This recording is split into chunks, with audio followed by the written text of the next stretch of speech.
Makulimlim ang panahon ng hapong iyon at nagbabadya ang malakas na ulan. Nang mga sandaling iyon ay nasa balkonahe ng inupahan nilang bahay sina Carlo at ang long-time girlfriend niyang si Lorna. Masayang nagkwekwentuhan ang magkasintahan nan bigla na lamang kumulo. Napatili pa nga ang dalaga dahil sa pagkagulat. Maya-maya pa ay tuluyang bumuhos ang napakalakas na ulan. May bagyo ba? Naitanong pa ni Carlo habang patungo sila sa sala. Napakibit balikat na lang si Lorna dahil maging siya ay hindi rin alam kung ano ang lagay ng panahon, hindi rin naman kasi siya mahilig manood o makinig ng mga balita. Ano ba naman yan, balak ko pa sanang umuwi mamaya sa bahay. Reklamo ni Lorna. Simula kasi nung napagpasyahan nilang mag-live-in ng boyfriend niya at magsama sa isang bubong, ay hindi na siya nakakadalaw pa sa mga magulang niya. Hindi naman ganon katagal na ang pagsasama ng magkasintahan sa isang bubong dahil sa katunayan ay mag-iisang linggo pa lamang silang nagsasama sa bahay na inupahan nila. Bukas mo na lang sila dalawin babe, isa pa. Magpapagabi na rin naman at baka mapaano ka pa sa labas. Tugon ni Carlo, napanguso na lamang si Lorna saka napaupo sa kandungan ng boyfriend niya. Mahigpit na napayakap siya sa liig ng kasintahan. Naramdaman din ng dalaga ang mga kamay ng boyfriend niya na nakahawak sa kanyang bewang.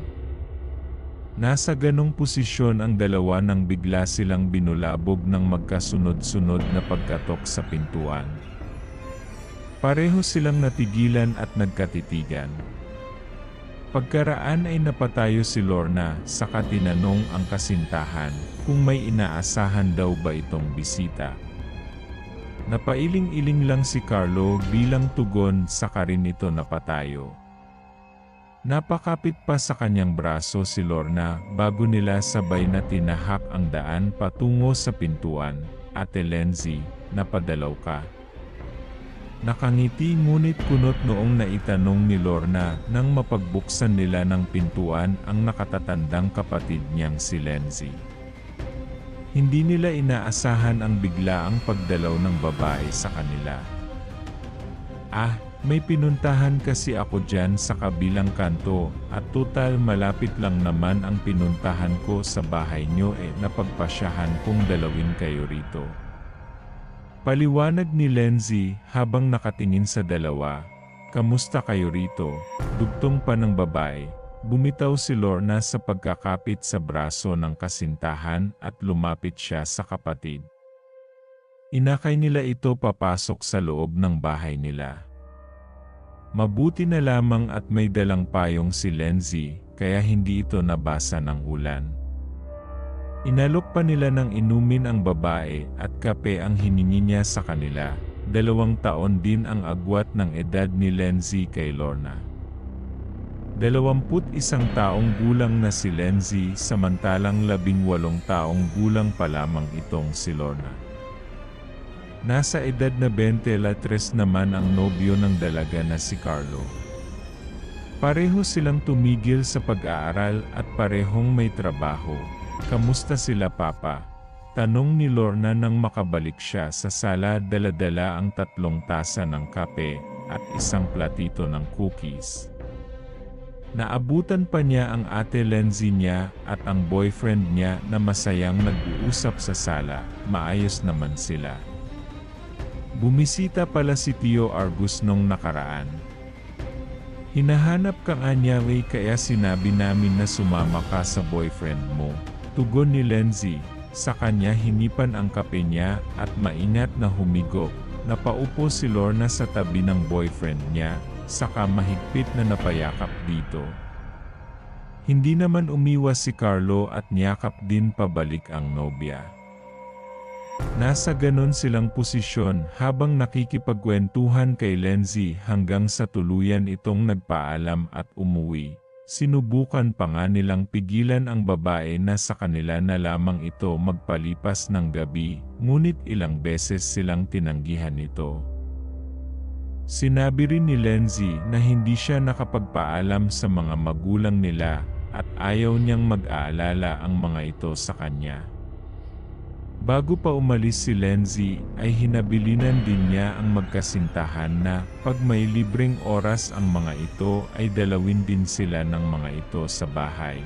Hinatid pa ng dalawa si Lindsay sa labas ng bahay nila. Nang tuluyang mawala sa paningin nila ang babae, ay saka sila bumalik sa loob.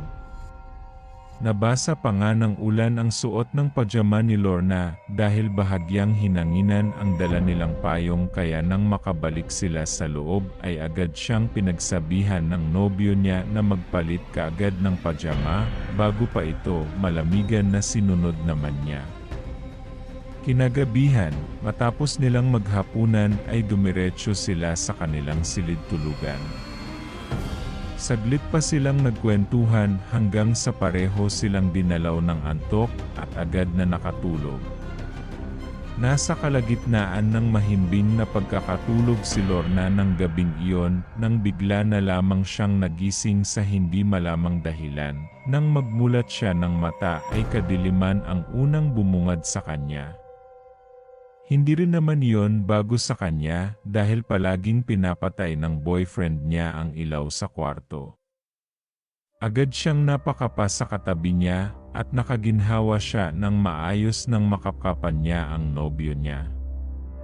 Napaingos pa nga ang lalaki dahil sa ginawa niya saka naramdaman ng dalaga ang mahigpit na pagkakayakap ng nobyo. Napabuntong hininga pa si Lorna. Saka bahagya siyang napatagilip sa pagkakagiga, ngunit ganon na lamang ang paninigas niya nang maanigan niya sa labas ng bintana ang isang anino na bahagyang nakaharap sa kanilang bintana. Biglang nagsitayuan ang mga balahibo niya nang makita niya ang dalawang nagbabaga nitong mga mata. Sliding glass ang kanilang bintana at walang may nakalagay na kortina rito. At idadagdag mo pa nga may ilaw sa labas kaya malaya niyang natitigan ang anino. Nanigas ang dalaga sa kanyang kinahihigaan. Nanlamig ang buo niyang katawan at hindi niya maiwasan na manginig dahil sa pagkabigla, Carlo. Sa wakas ay nagawa na rin niyang maibuka ang kanyang bibig, ngunit nahihimigan pa rin ang takot at panginginig sa boses niya. Mas lalo siyang kinabahan dahil ayaw magising ng lalaking katabi niya at kundi pa niya kinurot ang tagiliran ng nobyo ay hindi pa ito magigising. Napadaing pa nga si Carlo dahil sa ginawang pagkurot ni Lorna sa tagiliran nito. Wala sa oras na napabangon si Carlo at napaupo sa hinihigaan nilang kama. Agad siyang tinanong ni Carlo kung ano raw ba ang problema nito at kung bakit daw siya kinurot, ngunit sa halip na sagutin ng dalaga ang nobyo ay tinuro niya ang bintana kung saan naroon pa rin ang aninong nakita nila. Natigilan si Carlo nang makita rin niya ang anino ng kung sinumang nilalang na nasa labas ng kanilang bintana. Sunod-sunod na napalunok si Carlo, ngunit hindi pa man siya tuluyang nakakatayo, ay ganon na lamang ang pagkabigla niya nang biglang naglaho ang aninong nasa labas. Agad na napatakbo si Carlo patungo sa bintana. Walang pag-alinlangan na binuksan niya ang bintana. Napadungaw siya sa labas at nagbabasakaling may maabutan siya, ngunit nabigo lang siya. Sino iyon? Naguguluhang naibulong ni Carlo bago napasulyap sa nobya na nanginginig pa rin. Napabuntong hininga na lamang si Carlo bago siya dumiretso sa main switch ng ilaw at binuksan niya yon bago siya bumalik sa kinaroroonan ng kasintahan. Tinanong pa niya ito kung maayos lang daw ba ito, ngunit napailing lang sa kanya ang nobya at nanginginig na niyakap siya nito. Niyakap pabalik ni Carlo ang nobya, sa kanya ito inakay patungo sa kusina. Pinainom pa niya ito ng tubig saka dinamayan, baka may tao lang na napadaan. Pangkukumbinsi pa ni Carlo nobya, ngunit alam din niya sa sarili niya na hindi iyon aksidente, dahil sa katunayan, sa isang linggo nilang paninirahan sa bahay paupahang iyon ay maraming misteryo na ang nangyari. Minsan pa nga ay may naririnig siyang iyak ng bata na hindi niya mawari kung saan nagmula. Ang mas nakapagtataka pa nito ay wala naman silang kasamang bata o maging ang mga kapitbahay nila. Naalala din niya yung gabing mag-isa siyang naligo sa banyo. Ang tubig ay napalitan ng dugo, ngunit saglit lang iyon, kaya akala niya ay aksidente lang ang nangyari. Maliban sa kakaibang nangyayari sa loob ng bahay ay minsan na rin siyang nakarinig ng usap-usapan na ang bahay na inupahan daw nila ay isang haunted at pinaniniwala ang tinitirahan ng masamang espiritu. Haka-haka lang iyon, kaya hindi sila naniwala. Iyon ay nung una, ngunit dahil sa halos isang linggo na nilang pananatili ron ay unti silang naniniwala na totoo lahat ang mga haka-hakang narinig nila. Bigla tuloy nila naisip na kaya marahil mura lang ang bayad sa upa dahil sa totoong haunted talaga yon. Nang gabing iyon ay halos hindi na nakatulog si Carlo kakabantay sa nobya niya. Takot na takot kasi ang dalaga kaya wala siyang nagawa kung hindi ang bantayan ito buong magdamag. Hindi rin naiwasan ni Carlo na magtaka sa anino na nakita nila sa bintana.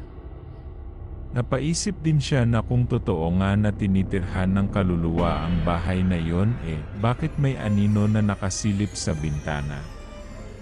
Posible kaya na may multo rin sa labas. Kinabukasan ng araw na iyon ay maagang umalis ng bahay ang magkasintahan at kagaya ng napag-usapan ay pareho nilang dinalaw ang pamilya ni Lorna, ngunit nang makarating sila sa bahay ng mga magulang ng dalaga ay ganon na lamang ang pagtataka nila. Nang tanungin sila ng mga magulang nito na kung nasaan raw si Lenzi. Hindi siya nakauwi simula pa kagabi. Nasaan kaya ang batang iyon? Namomroblemang usal ng nanay niya. Nagkatinginan pa ang magkasintahan at hindi rin maiwasan na mag-alala kay Lenzi. Nasa ganon silang sitwasyon nang bigla silang nakarinig busina ng sasakyan mula sa labas ng bahay, kaya dali-dali silang lumabas. Napangiwi pa si Lorna nang makita ang ate Lenzi niya nakakababa lang sa tricycle at ayon sa ekspresyon ng mukha ng ate niya ay mukhang masaya ito. Sinalubong pa nila ito at tinanong ito kung saan daw ba ito galing, kaya ipinaliwanag ng ate Lenzi niya na nakitulog ito sa kaibigan niya dahil mas lalong lumakas daw ang ulan ng gabing iyon. Humingi rin naman ng tawad ang babae sa mga ito dahil pinag-alala pa niya ang mga ito. Ang akala ko kasi kung napaano ka na. Alam mo naman na usap-usapan dito sa ating lugar na may gumagalang aswang daw at halos karamihan sa mga biktima niya ay mga kabataan at mga kababaihan. Ani ng nanay ni Lenzi at Lorna. Hindi lang ang panganay niyang anak ang pinaalalahanan niya tungkol sa bagay na yon, kundi maging si Lorna rin. Pagsapit ng alauna sa hapon ay nagpaalam din ang magkasintahan sa mga ito at dumiretso ng uwi sa bahay na inupahan nila. Naabutan pa nga nila ang landlady nila na nakikipagsismisan sa mga kapitbahay nila at nang makita sila nito ay agad silang nilapitan at siningil tungkol sa upa, kaya sinabihan nila ito na magbabayad sila sa makalawa. Kinagabihan ay muling naulit ang pangyayaring iyon. Bigla na lamang nagising si Lorna sa hindi malamang dahilan at nang muli siyang napasulyap sa bintana, ay muli na namang bumungad sa kanya ang anino sa labas ng bintana. Napasigaw pa nga si Lorna dahil sa takot dahilan kung bakit nagising ang nobyo niya, Carlo. Carlo, saan ka pupunta? Natatakot na naisigaw ni Lorna nang biglang tumakbo si Carlo at lumabas sa bintana. Napatakbo na rin si Lorna at sinundan ang binata na ng mga sandaling iyon ay hinahabol ng lalaki ang anino na nakasilip sa kanila. Nang dahil sa sigaw ni Lorna ay nagising na rin ang ilan sa mga kapitbahay nila at nang makita sila ng mga ito na may hinahabol ay nakihabol din sila hanggang sa tuluyan nilang nahuli ang salarin. Nagulat pa sila nang mahuli nila ang salarin at ang mas nagpabigla sa kanila ay nung nalaman nila na ito ay walang iba kundi ang landlady ng inuupahang bahay nina Carlo at Lorna. Galit na galit si Carlo sa babae. Tinanong pa niya ito kung ano ang ginagawa nito sa labas ng bintana nila at kung bakit ito naningilit. Noong una ay hindi umimik ang babae, ngunit sa huli ay inamin nito na may pagnanasa raw siya kay Carlo dahilan kung bakit gabi-gabi na lamang itong nakasilip sa bintana ng magkasintahan. Gulat na gulat ang dalawa dahil sa mga nalaman at dahil doon ay inireport nila ang landlady sa mga pulis, ngunit makaraan ang ilang araw ay bigla na lamang kumalat ang balita sa buong lugar ang tungkol sa kalunos-lunos na sinapit ng babae. Natagpuan na lamang ang babae na landlady ng magkasintahan na nakahandusay sa loob ng silid nito at wala ng buhay. Ang mas nakakatakot pa ay gutay-gutay ang katawan ng babae at nawawala ang mga laman loob nito. Napag-alaman din nila na ang nangyaring krimen ay kagagawa ng isang aswang dahil maliban sa paraan ng pagkamatay ng landlady, ay may butas din ang bubungan ng kwarto nito. Hindi pa inabutan ng isang buwan ay tuluyang nahuli ang gumagalang aswang sa kanilang lugar. At ang mas lalong nagpasindak pa kila Lorna at Carlo ay nung nalaman nila na ang aswang ay walang iba kundi si Lenzi. Inamin din yon mismo ni Lenzi sa kanila nang mahuli ito ng mga otoridad. Napatunayan din na siya ang salarin sa mga krimeng nangyayari sa baryo. Inamin din ni Lenzi na halos 2 taon na rin siyang aswang matapos siyang yang gawin ng isa sa mga kaibigan niya na ng mga panahong iyon ay tuluyan na ring nakaalis sa lugar nila. Halos hindi makapaniwala sina Lorna at maging si Carlo nang dahil sa mga rebolusyong nalaman. Halos hindi sila makapaniwala na ang ate ni Lorna na si Lenzi pala ang punot dulo ng mga kababalaghang nangyayari sa kanilang lugar. Tuluyang nabigyan ng kasagutan ang mga kababalaghang nangyayari sa kanilang lugar, ngunit ang mga misteryo na nangyayari sa loob ng bahay na inupahan nina Lorna at Carlo ay hindi man lang nalutas, ngunit nang dahil sa mga nangyari ay sapilitan silang umalis sa lugar na iyon, sa halip ay nakitira na lamang sila sa bahay ng mga magulang nina Lorna.